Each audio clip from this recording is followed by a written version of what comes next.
কারণ এই মালাকুল মউত আদম তো জানে মৃত্যু যন্ত্রণা। আদম ডাকতে বলে মালাকুল মউত রে, আমার কলিজার টুকরো সন্তানদের একটু দূরে যা। তাদেরকে ঘর থেকে বাইর করে দিলেন। ও মুসলমান শুনে নাও, একটু পরে আদম আলাইহিস সালামের রূহটা বাইর হয়ে গেল। এই দুনিয়া থেকে আদম আলাইহিস সালাম চির বিদায় হয়ে গেল। মুসলমান শুনে নাও, আদম আলাইহিস সালামের লাশখানা পড়ে থাকলো। ছেলেরা কান্নাকাটি জুড়ে দিল। আল্লাহ ডাকতে বলে ফেরেশতা চলে যাও, ওই তিন ব্যক্তির কাছে যাও। যে ব্যক্তি টাক, যার মাথায় টাক, বড় কষ্টের মধ্যে আছে, সে লজ্জা পায় মানুষের মধ্যে বাইর হতে। সে বড় লজ্জা পায়, তার মাথায় চুল নাই। আমি আল্লাহ দয়া করব, যাও আমি দোয়া করি, তুমি যাও আমার কাছে দয়া ভিক্ষা চাইতে বলো। আমি আল্লাহ দয়া করে মাথার চুল গজানোর ব্যবস্থা করে দিব। জোরে জোরে বলেন মারহাবা। চলে যাবা কোথায়? ডবল ব্যক্তির কাছে, যিনি পাকুড়া গায়ের মধ্যে। উনি লজ্জায় সমাজের মধ্যে মুখ দেখাইতে কষ্ট পায়, মনে বড় কষ্ট ইবাদত করে, কিন্তু মনের ভিতরে একটা কষ্ট, আল্লাহ আমি ধবল রোগী, আল্লাহ তুমি আমার এটা সেরে যাও। যাও ওর কাছে যাও, ও যদি চায় আমি আল্লাহ দয়া করি এটাও সেরে দিব, আর কি চায় সেটাও দেখে আসবা। চলে যাও কানার কাছে চলে যাও। যে ব্যক্তির চোখ নাই, ওই ব্যক্তি বড় অসহায়, দুনিয়ার আলো বাতাস দেখতে পারে না, ওর কাছেও চলে যাবা। ওর কাছে আজকে আমি আল্লাহ পাক তিনটা ব্যক্তির রহমত দিয়া ভরপুর করে দিব। জোরে জোরে চিল্লায় বলেন মারহাবা। ফেরেশতা জিবরিল আমিন চলে আসছে। ফেরেশতা সালাম দিয়েছে প্রথম ব্যক্তি, ডবল ব্যক্তিকে আসসালামু আলাইকুম ভাই। মানুষের ওয়ালাইকুম আসসালাম ভাই, আপনার কি মনে কোনো কষ্ট আসেনি? কয় কষ্ট একটা, এত আল্লাহর ইবাদত করি, বন্দেগি করি, কত না চোখের পানি ছেড়ে কান্দি, বড় কষ্ট আমার মনের ভিতরে। আমার আল্লাহ তাআলা যদি আমার এই ধবল রোগটা সেরে দিত, আমার এই যদি গায়ের রোগটা সেরে দিত, এই সাদা চামড়া ধলা ধলা চামড়া, এই চামড়াটা যদি এক করে দিত, তাহলে আমি আল্লাহর দরবারে শুকরিয়া আদায় করতাম। ফেরেশতা জিবরিল দোয়া করলেন আল্লাহর কাছে, আল্লাহ এই লোকটা তো মনে মনে চাইছে, এই কথা শুধু আমার কাছেও দাবি করছে, রোগটা যদি সেরে যায় সবচেয়ে বেশি খুশি হবে। আল্লাহ কয়ে দিয়ে দাও। সঙ্গে সঙ্গে ওনার মাথার ভিতরে হাত বোলায় দিছে ফেরেশতা, সঙ্গে সঙ্গে ওনার রোগটা ভালো হয়ে গেছে। জোরে জোরে চিল্লায় বলেন মারহাবা। রোগ ভালো হয়ে গেছে। রোগটা ভালো হওয়ার পর বলতেছে ভাই তুমি কি চাও? বলে আমি আর কি চাবো, আমার একটা লোভ আছে, যেহেতু গরিব মানুষ, আমি আপনি যদি একটা উট দিতেন, একটা উট দিতেন। ফেরেশতা জিবরিল একটা মুসলমান একটা উটনি দিলেন, গর্ভবতী উটনি দিলেন। কয় উটটা নাও, উটনি নাও। উট বলে যেটা পুরুষ, আর যেটা মহিলা তাদেরকে বলে উটনি বলে। এই একটা উটনি এনে দিলেন, নাও, এটা দিয়া তুমি কি করো, তুমি এটা দিয়ে ফলাবা, আর এটা তোমাকে দিয়ে দিলাম, এটা নাও। দিয়ে চলে গেলেন। চলে গেলেন টাকলার কাছে। টাক যে ব্যক্তি টাক, যার মাথায় টাক চুল নাই, সালাম দিলেন। বলে ভাই তোমার মনে কি কোনো চা আসেনি, কোনো আশা আসেনি মনে? বলে চা একটা ছিল, সারা জীবন আমার মওলার গোলামি করলাম, আমার মাথায় বড় টাক, বড় লজ্জা লাগে মানুষের ভিতরে যেতে। যদি আল্লাহ তাআলা আমার টাকটা যদি সেরে দিত, আমার অসুখটা যদি সেরে দিত, সবচেয়ে বেশি খুশি হতাম। ফেরেশতা জিবরিল মাথার মধ্যে হাত বোলায় দিলেন, সঙ্গে সঙ্গে আল্লাহ পাক তার মাথার মধ্যে চুল গজায়া দিলেন। জোরে জোরে চিল্লায় বলেন মারহাবা। মাথায় যখন চুল হয়ে গেলেন অত্যন্ত খুশি হলেন। বলে তুমি কিছু চাওনি? বলে আমার আশা আছে, আমি গরু ভালোবাসি, যদি একটা গরু পাইতাম। আমার আল্লাহ কয় ফেরেশতার ওরে একটা গরু দিয়ে দাও, গাবি দিয়ে দাও। একটা গবিন একটা গাবি দিয়ে দিলেন। অমুসলমান চলে গেলেন কোথায়? ছোট্ট করে কথাটা বলে আমি আলোচনা শুরু করব। চলে গেলেন কোথায়? অন্ধর কাছে। অন্ধরে বললেন, অন্ধ ও অন্ধ, তোমার মনের কোনো চা আসেনি, কোনো আশা আসেনি? বলে হুক কে গো তুমি?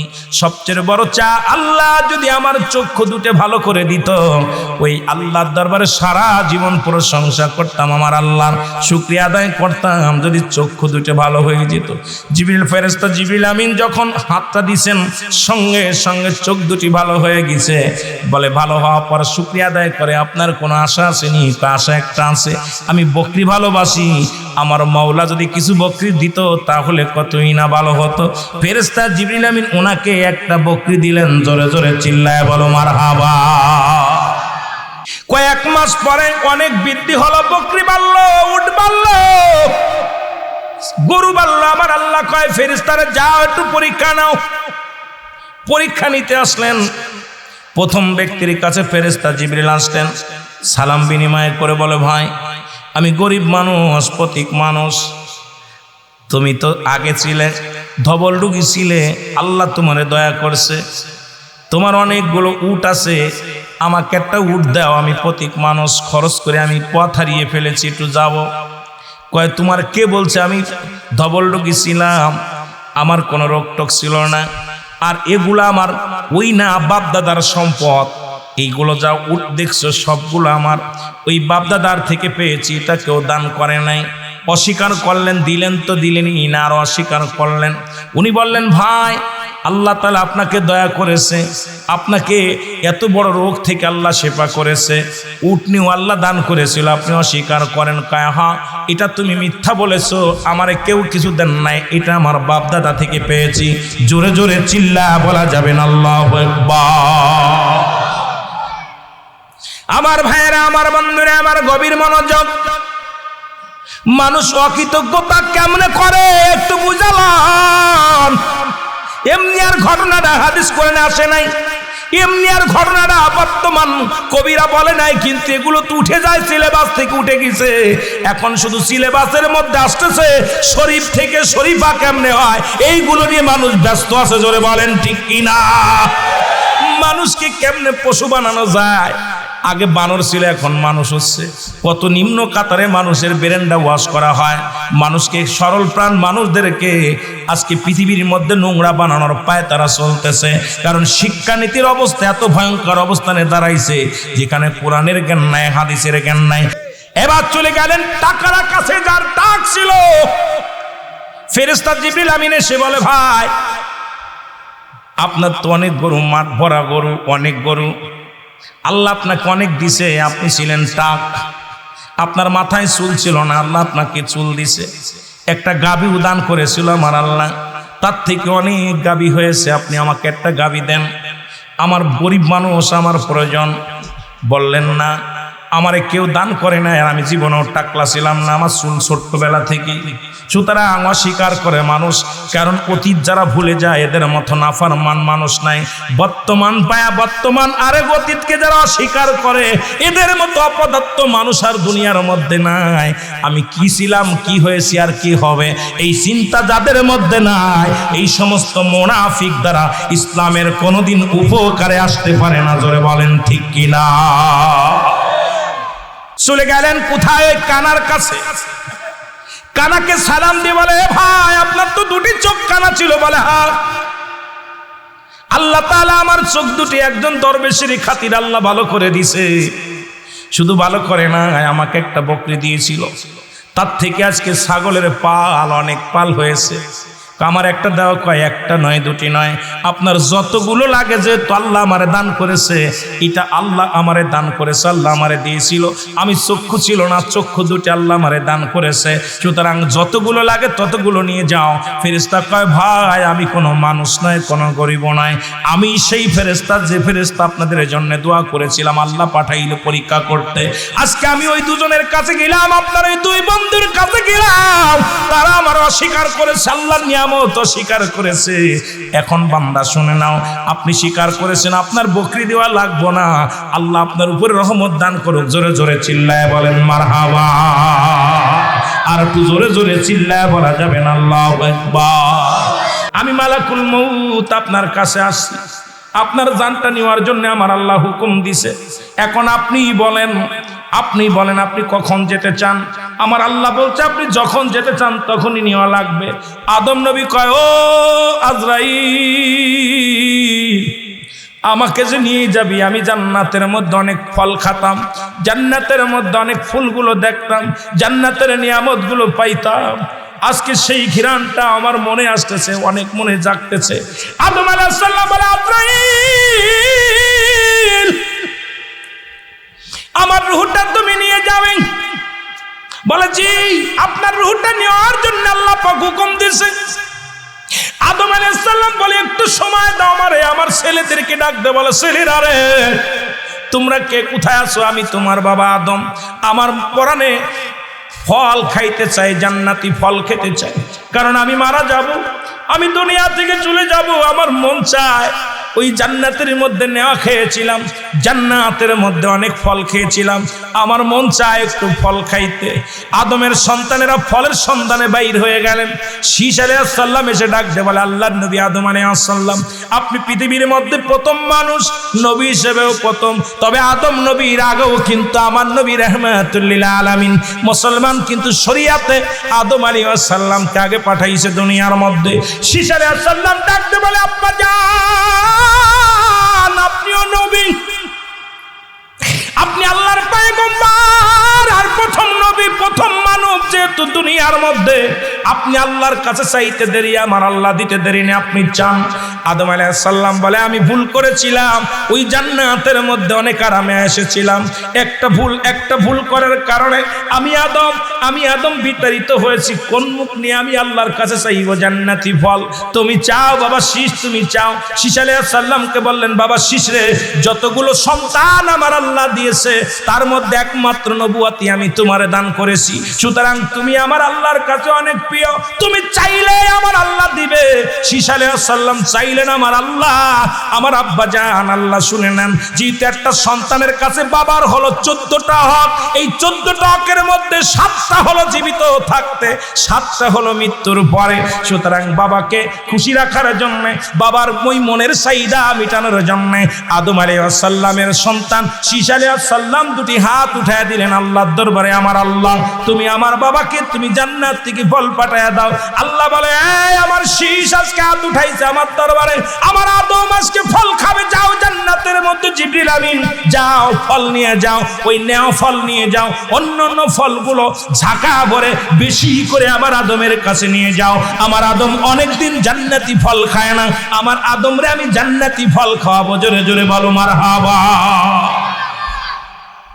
ফল নিয়ে জিবরিল আমিন যখন ফেরেশতারা নিয়ে রওনা হয়ে গেলেন, আমার আল্লাহ ডাকতে বলে ফেরেশতারা দাঁড়াও, জিবরিল দাঁড়াও, কারণ পৃথিবীর মধ্যে আমার আদমের যত সন্তান হয়েছে প্রত্যেকে জোড়ায় জোড়ায় একটা ছেলে একটা মেয়ে, আমার শীষের সঙ্গে কোনো জোড়া দিই নাই, সুতরাং আমার শীষ অবিবাহিত আছে, যেহেতু নবুয়ত পেয়ে গেছে, জান্নাত থেকে একটা সুন্দরী হুর নিয়ে যাও, কারণ দুনিয়ার কোনো মেয়ে শীষ আলাইহিস সালাম বিয়ে করবে না, দুনিয়ার মধ্যে আমি বরাদ্দ করি নাই শীষের জন্য, এই জান্নাত থেকে একটা হুর নিয়ে যাও, এই হুরের সঙ্গে শীষ আলাইহিস সালামের বিবাহ পড়ায় দিবা, কারণ আদম আলাইহিস সালামের দায়িত্ব একেতে শেষ হয়ে যাবে, কারণ আদম আলাইহিস সালাম মুসলমান শোনো, আদম আলাইহিস সালাম ছিল নবী, উনি মৃত্যুর আগে ওনার একমাত্র অবিবাহিত সন্তান, ওকে যদি বিয়ে করায় দাও আদম আলাইহিস সালাম তার দায় মুক্ত হয়ে যাবে, চলে যাও তাড়াতাড়ি চলে যাও। এর জিবরিল আমিন যখন ফল নিয়ে চলে আসলেন, সঙ্গে করে জান্নাত থেকে এক সুন্দরী হুর নিয়ে চলে আসলেন, জোরে জোরে বলো মারহাবা। সুন্দরী এক হুর নিয়ে চলে আসলেন, বাবা শোনো, এবার যখন হুর নিয়ে আসলেন, ছাকা ধরে যখন ফল দিলেন, আদম আলাইহিস সালাম ফল পেয়ে অত্যন্ত খুশি, আল্লাহ তাআলা জান্নাত থেকে ফল পাঠাইছে, এই নেন আপনি খান। এবার যখন ফলের জায়গা রাখলেন, দেখে হুরের পাখার, মুসলমান শুনে নাও, ওই জিবরিল আমিনের পাখার পাশে, জিবরিল আমিনের আপনার একটু দাঁড়ায় পাশেই দেখি একটা মেয়ের ছবি, আল্লাহর নবী আদম আলাইহিস সালাম জিগায় ও জিবরিল ওই মেয়েটা কে রে? ওকে তো আমি দুনিয়ার মধ্যে দেখি নাই, এই মেয়েটাকে আমার চিনা চিনা লাগে, মনে হয় আমার চিনা চিনা লাগে। কয় হুজুর এটা দুনিয়ার কোনো মানুষ না, আপনি ঠিকই ধরেছেন, দুনিয়ার কোনো মেয়ে নয়, আমার আল্লাহ তাআলা আপনার শীষের জন্য জান্নাত থেকে একটা হুর পাঠাইছে, এই হুরের লগে শীষ আলাইহিস সালামের বিবাহ পড়ায়া দিতে বলেছে, জোরে জোরে বলেন মারহাবা। আর একটু জোরে জোরে চিল্লায় বল আল্লাহু আকবার। আদম আলাইহিস সালাম বিয়ের আয়োজন করে দিলেন, বিবাহ হলো, যত মেহমান ছিল সবাই রে খাওয়াইলেন, ওই জান্নাতি ফল দিয়ে মেহমানদারি করলেন, জান্নাতি ফল খাওয়াইলেন যত যাত্রীর লোক এসেছিলেন। মুসলমান শোনো, আদম আলাইহিস সালামের ছেলে শীষ আলাইহিস সালামের সঙ্গে দুনিয়ার মধ্যে হুরের বিয়া হয়ে গেল। আমার বাবার আদম আলাইহিস সালামকে নেওয়ার জন্য আজরাইল পাঠায় দিলেন মালাকুল মউতকে। আদম কয় ও মালাকুল মউত একটু ধৈর্য ধরো, আমার সন্তানদের সামনে যখন আমার জানটা নিবা, হয়তো আমার চোখ দুটো বড় হয়ে যাবে, না হয় আমার মুখটা বড় হয়ে যাবে, যাবে, নাই জিহ্বা বাইর হয়ে যাবে। কারণ এই মালাকুল মউত আদম তো জানে মৃত্যু যন্ত্রণা। আদম ডাকতে বলে, মালাকুল মউত রে, আমার কলিজার টুকরো সন্তানদের একটু দূরে যা। তাদেরকে ঘর থেকে বাইর করে দিলেন। ও মুসলমান শুনে নাও, একটু পরে আদম আলাইহিস সালামের রূহটা বাইর হয়ে গেলেন। এই দুনিয়া থেকে আদম আলাইহিস সালাম চির বিদায় হয়ে গেল। মুসলমান শুনে নাও, আদম আলাইহিস সালামের লাশখানা পড়ে থাকলো। ছেলেরা কান্নাকাটি জুড়ে দিল, কিন্তু কি করবে? কেমনে দাফন করাইবে, কেমনে কাফন পরাইবে, কেমনে জানাজা পড়বে, কিচ্ছু জানা নাই। কারণ প্রথম মৃত্যুবরণ করলো আদম আলাইহিস সালাম। এই মানব জাতির প্রথম মৃত্যুবরণ করলো আদম আলাইহিস সালাম।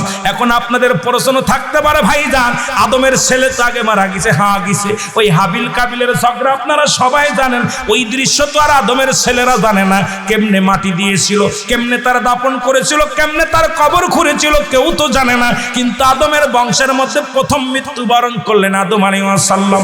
আল্লাহ কয়, জিবরিল আমিন দৌড়ে যাও জান্নাতের মধ্যে, জান্নাতি পানি নিয়ে আসো, জান্নাত থেকে কাপড় নিয়ে আসো, জান্নাত থেকে সুরমা নিয়ে আসো, জান্নাত থেকে তুমি নিয়ে আসো আতর গোলাপ নিয়ে আসো। আর তোমরা গোসল করাইবা, জানাজার নামাজ পড়বে। শীষ আলাইহিস সালাম যেহেতু দুনিয়ার মধ্যে পাঠাইলাম প্রথম মানুষ হিসেবে, ওই মানুষটার জানাজা পড়বে নিজের কৌরজ্জত সন্তান। ও মুসলমান শুনে নাও, জোরে জোরে চিল্লায়া বলা যাবে না মারহাবা। জাগতে হবে, ঘুমানোর সময় নাই। আমার সোনা ছেলেরা নষ্ট হয়ে যায়, ছোট্ট ছোট্ট ছেলের হাতে বিড়ি সিগারেট। আরে ব্যাট বাড়াই লাভ কি, বিড়ি বন্ধ করো। স্কুল করে, যেমন আমি ইন্ডিয়াতে গেলাম, দেখে আসলাম, ইন্টার ক্লাসে লেখা রয়েছে বড় সাইনবোর্ডে, লেখা আছে যে এই ক্লাসে ফোন বাজিলে তাকে 5,000 টাকা জরিমানা। আর আমার দেশে ক্লাস 2 পরে 1 পরে প্রত্যেকের পকেটে মোবাইল। ইন্ডিয়া বাড়ির কাছে। আমি আশ্চর্য হয়ে গেছি যারা ইন্ডিয়ায় গেছেন। আমরা গেলাম, দেখলাম একজন অফিসার, উনি হারকুলেস সাইকেল, হারকুলেস না হাম্বল না কি সাইকেল পায়, উনি হলো ম্যাজিস্ট্রেট। পরীক্ষা চলতেছে, এসএসসি পরীক্ষা। উনি একটা ম্যাজিস্ট্রেট, যিনি বড় অফিসার, উনি একটা হাম্বল সাইকেল চালায় চলে আসে। আমরা মনে কি আপনারই মনে করছি উনি মনে হয় পিয়ন টিয়ন হইতে পারে স্কুলের। উনি আসা পর আশ্চর্য হয়ে গেলাম, এত উন্নতি দেশে, সেইটার আমার দেশে পিয়ন যিনি, তার 8টা-10টা বাড়ি। কয়েকদিন আগে ফেসবুকে দেখছেন না যে পিয়নের বাড়ি কয়টা, গাড়ি কয়টা, বোর গাড়ি আলাদা, মেয়ের গাড়ি আলাদা, ছেলের গাড়ি আলাদা, চাকরি করে পিয়নের। কিসের চাকরি? আর এই দুদক ধরছে। আমি আসতেছি, বেতন হলো মাত্র আপনার 7,300 টাকা বেতন। কয় টাকা? 7,300 টাকা বেতনের চাকরি করে ঢাকা শহরে 5টা বাড়ি, 10তলা বাড়ি, 7তলা বাড়ি। কি একটা বাংলাদেশের পিয়ন যদি হয়, পিয়নের যদি 10তলা 12তলা বাড়ি হয়, এদেশের দুর্নীতিবাজ, তাহলে অফিসারদের কি অবস্থা জোরে বলেন ঠিক কিনা? কথা বলা যাবে না, বড় কষ্ট পায়। বাংলাদেশে 100% ঘুষখোর হলো শিক্ষিতরা, জোরে বলেন ঠিক কিনা? কৃষক কি ঘুষ খায়? কথা কয় না কেন? ভ্যান চালক ঘুষ খায়? কথা কয় না কেন? রাজমিস্ত্রি ঘুষ খায়? ঘুষ খাচ্ছে কারা? MBBS ডিগ্রি নিয়ে, বড় বড় ডিগ্রি নিয়ে অফিসের মধ্যে বইয়া একটা খুশা মারবে 50,000, জোরে বলেন ঠিক কিনা? আমার দৃষ্টিতে মিলাইলাম, মানে আমি 100-এ ধরেছি, আপনারা কেমন ধরেছে জানি না। 100% বাংলার যত শিক্ষিত সমাজই হলো ঘুষখোর, জোরে বলেন ঠিক কিনা? বড় বড় চেয়ার দখল করে আছে, আর এগুলো ঘুষের কারবার। কিন্তু আমার দেশের কৃষক ঘুষ খায় না, আমার দেশের ভ্যান চালক, রিক্সা চালক ঘুষ খায় না, এরা অসহায়, জোরে বলেন ঠিক কিনা? আবার দেখি মাঝে মাঝে এই রিক্সা চালকের রিক্সাটা যখন ভেঙে দেয়, পায়ের মধ্যে পড়ে কাঁদতেছে, কিন্তু তাদের কাছে বাঁচতে পারে না, কারণ দেখা যায় আবার 20 টাকা পেয়ে ছেড়ে দিছে। এটা বড় দুঃখ লাগে তখনই। আমার গতকালকে আজকে একটা নিউজ দেখলাম যে একজনকে, আমার প্রশাসনের ভাইয়েরা আপনাদের বিরোধিতা করি না, তবে দুঃখ লাগে যে আমিও দেশের নাগরিক, নাগরিকের দুর্নাম করি না। দেখলাম যে আসামি বাবাকে, স্বামীকে ধরে নিয়ে গেছে, তাকে 1 লক্ষ টাকা পণ দাবি করেছে, দেয় নাই, কুপ্রস্তাব দিছে, মেনে নেয় নাই, তার জন্য স্বামীকে বাড়ি মেরে ফেলেছে। আহা, 3টা সন্তান, 2টা ছেলে মাদ্রাসায় পড়ে, একটা ছেলে ছোট্ট 2 বছরের ছেলে, বলতেছে আমি যায়া অমুক থানায় যায়া, আমি নাম বলতেছেন, আপনারা ফেসবুকে দেখছেন না যারা ভিডিও, কথা কয় না কেন? দেখেন নাই? তাহলে এই দেশ থেকে দুর্নীতি দূর করতে লাগলে আজকে চোর বাটপার গুলো বাইর করতে হবে, কারণ এই চোর বাটপার গুলো আজকে বড় বড় মন্ত্রণালয়ে বসে আছে, এদেরকে টেনে হিসেবে নামাইতে হবে। কারণ আমার দেশ গরিব রাষ্ট্র, আমার দেশের দুর্নীতিবাজ যেভাবে ধরছে, এই দুর্নীতিবাজ গুলো সে আপনার ওই আপনার যারা সিন্ডিকেট করে ব্যবসা করে এদের ধরতে হবে, ঘুষখোর সুদখোরদের ধরতে হবে, তবেই আমার দেশ চলবে। জোরে বলেন ঠিক কিনা? আমার দেশকে ভালোবাসতে হলে এই সমস্ত চক্রবৃদ্ধি সুদখোরদের ধরতে হবে। জোরে বলেন ঠিক কিনা? কথা বলেন না কেন? কষ্ট পান? গেলাম বৃদ্ধ আশ্রমে গেছি, আল্লাহর কসম বৃদ্ধ আশ্রমে গেছি, অনেক শিক্ষিত বাবা মা বড় বড় চাকরি করছে, ছেলে মেয়ে মানুষ করতে পারে নাই, এখন বৃদ্ধ আশ্রমে কাঁদতেছে বৃদ্ধ আশ্রমে। কারণ কি? আজকে তাকে ওই সন্তানকে সুশিক্ষা দেন নাই, কোরআনের জ্ঞান দেন নাই। কোরআনের জ্ঞান যদি ওদের ভিতরে থাকতো তার বাবা মা বৃদ্ধ আশ্রমে যেত না। জোরে বলেন ঠিক কিনা? রে আজ না হয় কাল তুমি যাইবা কবরে, মরার পরে দেখবে চেয়ে গো তোমার সবই রইল। আরো জোরে বলেন, মরার পরে দেখবে চেয়ে গো তোমার সবই রইল। এর ঘর করলাম, বাড়ি করলাম, ঠিক কিনা? আরে এই দুনিয়ার মায়ায় পড়ে যেতে হবে সবই ছেড়ে গো তোমার, যেতে হবে সবই ছেড়ে গো। বলেন আজ না হয় কাল তুমি যাইবা কবরে, মরার পরে দেখবে চেয়ে গো তোমার সবই রইল। এর দাদাই গেছে, বাবাই গেছে, কেউ আইল না ফিরে, আমারও তো যাইতে হবে গো ভাই অন্ধকার কবরে, তোমারও তো যাইতে হবে। আরে কত মানুষ যাদেরকে এত আদর করলাম, একটা মশার কামড় সহ্য হয় না, একটা মশার কামড় দিলে তা ভয় পাওয়ার জন্য মশারি টানাইতেছি, কত কি করতেছি। আহা, কবরে যেখানে বিছনা নাই, যেখানে কোনো বাতি নাই, কোনো বন্ধু নাই, সাথী নাই, শিকা নেই, এ তো বাড়াবাড়ি করো। দুনিয়ার সম্পদ, এই সম্পদ খাবে লোকে, দেহ খাবে পোকে। আপনাদের কুমিল্লায় বড় আশ্চর্য হয়ে গেছি, কুমিল্লায় একজন ব্যক্তি 28 বছর পরে লাশ উত্তোলন হল কুমিল্লার জমি। আমরা ফেসবুকে দেখেছি, আমরা সরাসরি দেখি নাই, ফেসবুকের মধ্যে দেখলাম কুমিল্লার জমিনে 28 বছর পরে ইমাম সাহেবের লাশ উত্তোলন হয়েছে। কার লাশ? ইমাম সাহেবের লাশ। এরপরে একটু কাফনের কাপড় পচে নাই, তার দেহের একটু গোস্ত পচে নাই, মাথার চুলগুলো পরে নাই, যেরকম লাশটা রেখেছিল ঠিক সেই রকমই আছে। আরো গায়ের মধ্যে যখন একটু আঘাত লাগছে, তাজা রক্ত গা থেকে বের হয়েছে। মারহাবা বলেন, আর একটু জোরে, আর একটু জোরে। ইমাম, উনি ইমাম ছিল, আমরাও ইমাম আর তারাও ইমাম, উনিও ইমাম ছিল। ওনার মজ্জেমকে জিজ্ঞাসা হলো, মজ্জেম বলল, মজ্জেম সাহেব এখনো জীবিত, ওনার বয়স 86 বছর না কয় বছর। তা আমার বাবারা, মজ্জেম সাহেব বলতেছে আমি জীবনে ওনার আগে উঠে মসজিদে আসতে পারি নাই। আমি দেখছি হুজুর আইসা দেখি তাহাজ্জুদের নামাজ পড়ে তসবিহ হাতের মধ্যে নিয়ে আল্লাহ জিকির করতো। হুজুর দেখছি তাহাজ্জুদের নামাজ একদিনও কাজা যায়নি। আমি যতদিন ফজরের নামাজ পড়তে এসেছি, আজান দিতে আসার আগে দেখি হুজুর আগে এসে বসে আছে। সুবহানাল্লাহ বলেন, আরো জোরে বলেন, আরো জোরে বলেন। এরপর ওনার ছেলেকে জিজ্ঞাসা করা হলো, আপনাদের কুমিল্লার ওয়াজ শোনেন, বাইরে দরকার নাই, কুমিল্লার মানুষকে আল্লাহ কি ইজ্জত দিছে। আল্লাহু আকবার, পাশের ইউনিয়ন, আল্লাহ কবুল করুক, আমিন বলেন, আমিন বলেন। এরপর ওনার ছেলেকে জিজ্ঞাসা করা হলো, ওনার ছেলে বললেন আমার আব্বাজান এমন একজন ব্যক্তি ছিলেন যিনি এক ওয়াক্ত নামাজ কাজা। আমার কলেজ জীবনে একবার আমি নামাজ না পড়ে খানা খাইতে বসেছি, আমি কলেজ থেকে এসে যে সময় চলে যাচ্ছে, আমিও দ্রুত খানা খাওয়ার জন্য প্লেট নিয়ে বসি, আমার আব্বাও চলে এসে নামাজ আদায় করে। বলতেছে কি ব্যাপার, না ছেলেটার নাম যেন কি বললো। তখন আমার সামনে থেকে খাবার প্লেটটা অনাসে টুক করে উঠাই নিয়ে চলে গেল। বাবা আগে নামাজটা পড়ে আসে, তারপরে খানা খাইতে বসে। কাব্য আমি পড়ছি আগে নামাজ। তা আমার জীবনে ছেলেটা বলল, আমার আব্বাজান এমনই কড়া মানুষ ছিল, নামাজে কখনো আমাকে ছাড় দেন নাই। আমরা এই শীতের রাত, কনকনে শীতের রাত, আমার আম্মাজান অনেক বলতো আমার আব্বাকে, ওরা শীতের মধ্যে শুয়ে আছে, কম্বল মধ্যে উঠায়েন না। আমি যতক্ষণ পর্যন্ত আমরা উঠি নাই, আমার আব্বা রাগারাগি করে আমাদেরকে নিজে গরম পানি করে দিয়েছে। আমার আম্মা যান, আমার আব্বা যান আমাদেরকে হাত ধরে মসজিদে নিয়ে গেছে। নামাজ ইমামতি এমন ব্যক্তি ছিলেন যিনি আপনার ওই বাড়িতে যদি একটা ডিম তৈরি করতেন, মানুষের বাড়ি দাওয়াত নিয়ে ডিম খাইতেন। বাড়িতে যদি কি করতেন, বাড়িতে যদি উনি গোস্তের ব্যবস্থা করতো, দাওয়াত নিয়ে গোশ খেত। যদি মানুষ নিজের বাড়ি ডাল থাকতো, মানুষের বাড়ি দাওয়াত নিয়ে ডাল খেত। কিন্তু এমনই একজন ব্যক্তি ছিল, নিজের আপনজনদের সাথে বিশ্বাসঘাতকতা করে নাই। আর আমি মৌলবী, আমার বাড়িতে দেখা যায় আজকে সুদা ভাত, ভত্তা ভাত অনেক সময় খানা হয় নাই, আর আমি আইয়া গলা পর্যন্ত মুরগিগুলো পাইয়া ভালো ভালো মুরগির রানগুলো চাবাইতেছি, একবার খোঁজ নিলাম না আমার আহলে বায়েত, আমার আপন জনেরা কি খেয়ে আছে। তাহলে আমার বডি পচবে না উনার বডি পচবে? কারণ উনার বডি পচতে পারে না। উনি আল্লাহর এমন একজন প্রেমিক ছিলেন, শরীয়তের বিধান মানছে, তরিকাতের বিধান মানছে, হাকিকতের বিধান মানছে, ইসলামের বিধান মেনে জীবন যাপন করেছে। জোরে বলেন ঠিক কিনা? এমন ব্যক্তি প্রমাণ করে দিছে এই কুমিল্লার মানুষ যে আল্লাহর পথে থাকলে এই বডিগুলো মরতে পারে না।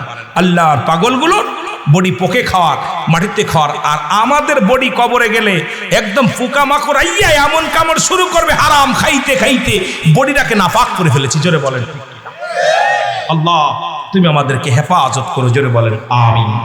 একটু মহব্বতের সঙ্গে দুরূদ শরীফ পড়েন আল্লাহুম্মা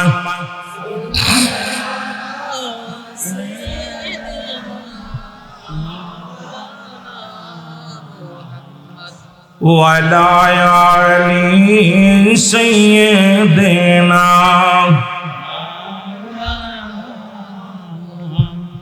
এ ভাইরা আমার, বন্ধুরা আমার, কথাগুলো খেয়াল করবেন।